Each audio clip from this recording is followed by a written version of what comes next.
Okay, we left it off with that being our vector equation. So now I want to talk about the parametric equation. So what I'm going to do, I'm going to switch this over to a more, I guess, generic. Actually, we can leave it as is the way I got it now. So parametric equation.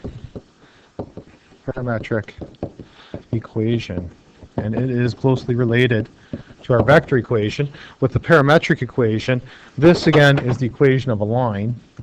Okay, so instead of using the xy notation, or some still use it, but so the equation of a line in parametric was going to look like this. And instead of writing it as one equation, what we do is we get the x component together and the y component together. So we take what x is equal to, and x is equal to a plus the value from the direction vector. So it's going to be a plus t and d1. And maybe underneath here, we'll go one step further. So a, b plus, break the direction vector into t1, or sorry, d1 and d2, just their x and y component. So then the y value would be b plus t d2. So there again is your parametric equation. So here are your two forms right here. This is maybe what you want on your cheat sheet. By the time you get through this, it's going to be memorized anyway, but it's always good to have a bit of a security blanket. So now from parametric, we then go into what we call symmetric form. So parametric on the previous page looked like this: a plus td1, b plus td2. So that's parametric. When you look at that equation, what do you know is true in this case? And I'm going to help you out with this. No matter which component you're in, those x values are equal. Oh, or sorry, the t values are equal. So the t values are equal. So what that means is that if I can take each component, so I take the x component, x equals a plus td1, I can rearrange it to get it in the form of t equals. So I end up with x minus a over d1 equals t. I take my y component, y equals b plus td2, y minus b equals td2, or t equals y minus b over d2. And when you look at these two equations, since they're both equal to t, they're both equal to each other. So therefore, the symmetric form of our equation has no t term in it. It is a proportional relationship. So it is saying that for that equation, for any equation, x minus the x coordinate over the x component of the direction vector is equal to y minus the y component over the y component of the direction vector. So there are your three forms. Your three forms that you need to know and you're going to be using extensively in this unit is your vector equation, or your general form, your parametric form, and your symmetric form. And we're going to do some examples, and that's what you're really practicing today, is just working with those forms. So determine the general parametric and symmetric equation, and this is what it'll look like on a test, of a vector equation of a line passing through AB. So regardless what you're going to do, you're going to start with your direction vector. So the direction vector, it's a line passing through AB, so that's going to give us our direction vector. So we're going to write it as b minus a. So 5, 3 minus 1, 7. So we end up with a vector, so go back to my square brackets, 4, and 3 take away 7 is negative 4. And because it's a direction vector, and they're all divisible by 4 inside, we can then reduce the direction vector because it just gives or indicates an initial direction. So we reduce it to 1, negative 1. Okay? So here we go with general equation. General xy equals point plus td. So final answer, pick one of the points, 1, 7 sounds good. Glad everyone showed it the same answer. And the direction vector is 1, negative 1. So there is the equation of a line using vectors. So if you think back to grade 9, given 2 points, how much work was involved, you're going to find this is much more efficient. So that's the general done.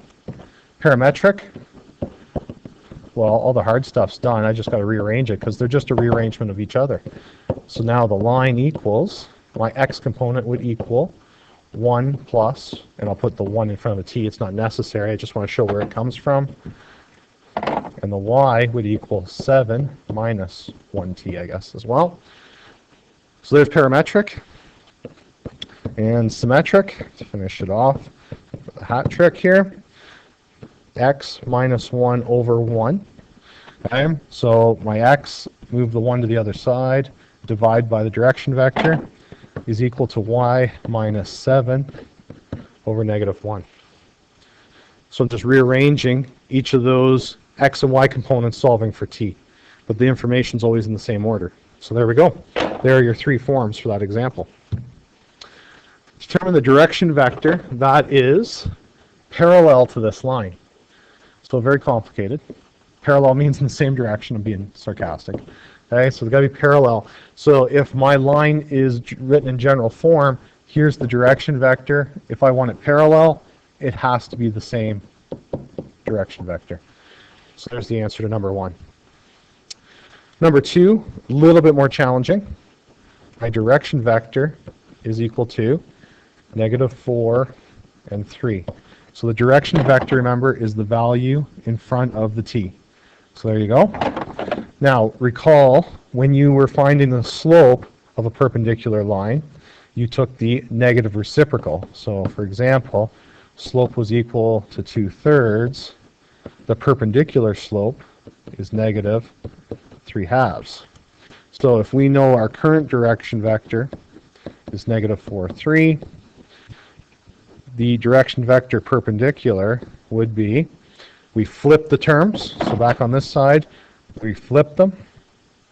So we flip the terms, so now it becomes 3, negative 4, and we change one of the signs, and it doesn't matter which one you change. I can put a negative in front of the 3, or I can make the 4 positive, either or. Excuse me, and that's all that's involved there. Determine the general vector equation for the following. So what we're simply going backwards. Some people are going to be able to jump to final answer. I'm going to do it in a couple extra steps here. So L1 in this case would equal, so looking at the first fraction, x would equal 7 plus 5t. Y will equal, 2 would move over, become positive, plus 3t. So to get to general equation then, final answer, it's the coordinate, and the coordinate is your constants. Okay, but when coming out of symmetric, the sign has to flip, so it would be 7, 2. And the direction vector is your denominators, so it'd be 5, 3. The values in front of the t's, 5, 3. So there you go. And in this case, number 2, the example, it's in parametric already, so it's just a matter of reading the information from it. So the point is the constants, 3, and there's no constant here, so we assume it to be a 0. Well, not assume it, it is a 0. Plus the numbers in front of your t's are the direction vector values, so plus t bracket negative 4, 2. There you go. So you want to feel comfortable switching from one form to the other. Yes, it's repetitive. Yes, it's not that hard once you get into it. So some people are thinking, is that it? Yeah, that's it. But you need to be able to move from one to the other very smoothly. And that's it. I don't see any other examples for me to work on in this case. So all the stuff's done. There's the homework. If you have any questions, I'm sure there'll be some questions or clarification. So please make sure you write down the parts that were confusing or need further explanation, and I will explain or clarify it when we are face to face. So good luck, and we'll talk to you later.